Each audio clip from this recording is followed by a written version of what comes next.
দেখো স্যার, আজকে আমরা চ্যাপ্টার 4-এর একটা কোশ্চেন দেখব, অবস্থান্তর মৌল কাকে বলে। আচ্ছা, আমি এই এই জিনিসটা ভালো করে বুঝো। অবস্থান্তর মৌল কি? যেসব ডি ব্লক মৌলের সুস্থিত আয়নের ডি অরবিটালে আংশিকভাবে ইলেকট্রন দ্বারা পূর্ণ থাকে তাকে কি বলে? অবস্থান্তর মৌল। এখন এখানে আংশিক কেন বলছি? খেয়াল করো তো, ডি যদি পূর্ণই থাকতো তাহলে ইলেকট্রন সংখ্যা কত হতো? ডি 10 হইতো না, কিন্তু ইলেকট্রন সংখ্যা কত হয়েছে? 1 থেকে 9-এর মধ্যে পূর্ণ কি হয়েছে? অংশ মাত্র পূর্ণ হয়েছে, কি ডি 1 থেকে 2 3 4 5 6 এরকম আছে, কিন্তু 9টি ইলেকট্রন আছে, 10টি ইলেকট্রন আছে, আর ডি এর পূর্ণ ইলেকট্রন ক্ষমতা কত? 10।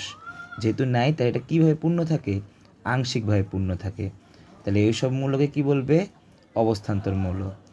আর এটা মনে রাখবা, অবস্থান্তর মৌল অবশ্যই অবশ্যই ডি ব্লক মৌল হতে হবে। এখন এটাও কোশ্চেনে আসতে পারে যে ডি ব্লক মৌল, সকল ডি ব্লক মৌল কি অবস্থান্তর মৌল? বলবা না। কেন? যে সকল ডি ব্লক মৌল শেষ কক্ষপথে ডি অরবিটালে 1 থেকে 9 পর্যন্ত ইলেকট্রন থাকবে, তারাই কেবল কি ইলেকট্রন, তারাই কি মৌল? অবস্থান্তর মৌল। যেরকম দেখো, অবস্থান্তর মৌল অবশ্যই ডি ব্লক মৌল হতে হবে।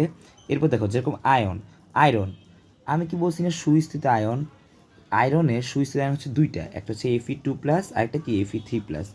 তাহলে Fe2+ ইলেকট্রন বিন্যাস কি? 1s2 2s2 2p6 3s2 3p6 3d6।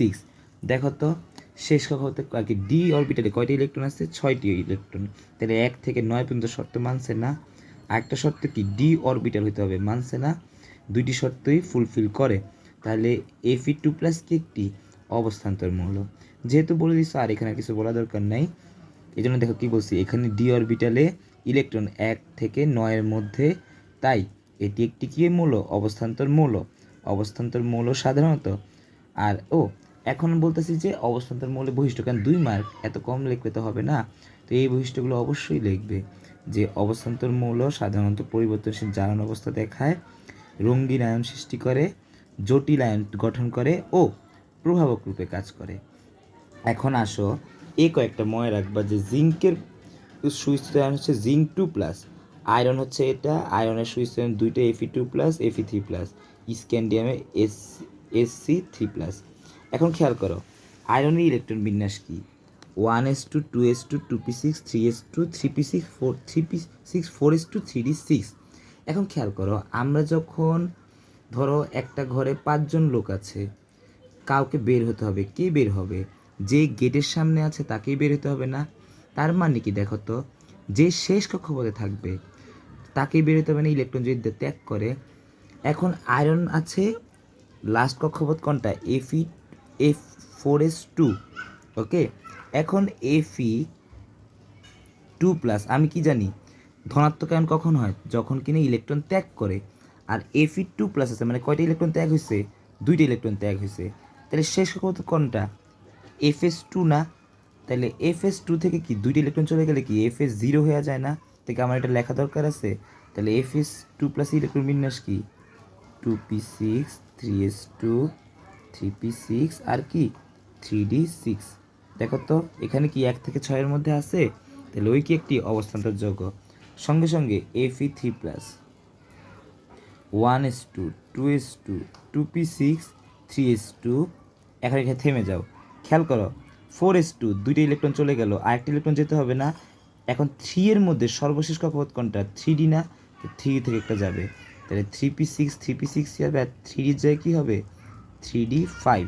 কিন্তু খেয়াল করো, এখানেও কি 3তে কয়টা ইলেকট্রন আছে? 5টা, যা কি না 1 থেকে 9-এর মধ্যে। তাহলে Fe3+ কি ইলেকট্রন, কি মৌল? অবস্থান্তর মৌল। আবার আসো জিঙ্কের সুস্থিত আয়ন কি? Fe2+। তাহলে ইলেকট্রন বিন্যাস করো, জিঙ্কের নর্মাল ইলেকট্রন বিন্যাস কি? 1s2 2s2 2p6 3s2 3p6 4s2 3d কত? 10। আচ্ছা, এটা হচ্ছে নর্মাল ইলেকট্রন বিন্যাস। এখানে তো দেখা যায় স্যার ওর ডি অরবিটাল কি পূর্ণ, তাইলেও কিন্তু হয় না। আবার ওর সুস্থিত আয়ন দেখো 1s2। এখন এখানে খেয়াল করো, ওর সর্বশেষ কক্ষপথ কোনটা? 4s2। এটাই সর্বশেষ অরবিটাল না? তাহলে 2টা ইলেকট্রন কি থাকবে? টু প্লাস হইলে থাকবে না। তাহলে মূলত জিঙ্ক টু প্লাস ইলেকট্রন বিন্যাস কি 1s2 2s2 2p6 3s2 3p6 আর কি 3d10। ওই যে দুইটা ইলেকট্রন যাবে দেখে 4s2 চলে গেছে। তাইলে জিঙ্ক টু প্লাসে ডিতে কয়টি ইলেকট্রন আছে 10টি, যা কি শর্ত ফুলফিল করে 1 থেকে 9-এর মধ্যে থাকে। তাহলে জিঙ্ক কি একটি অবস্থান্তর মৌল নয়। বুঝছো স্যার? ওকে।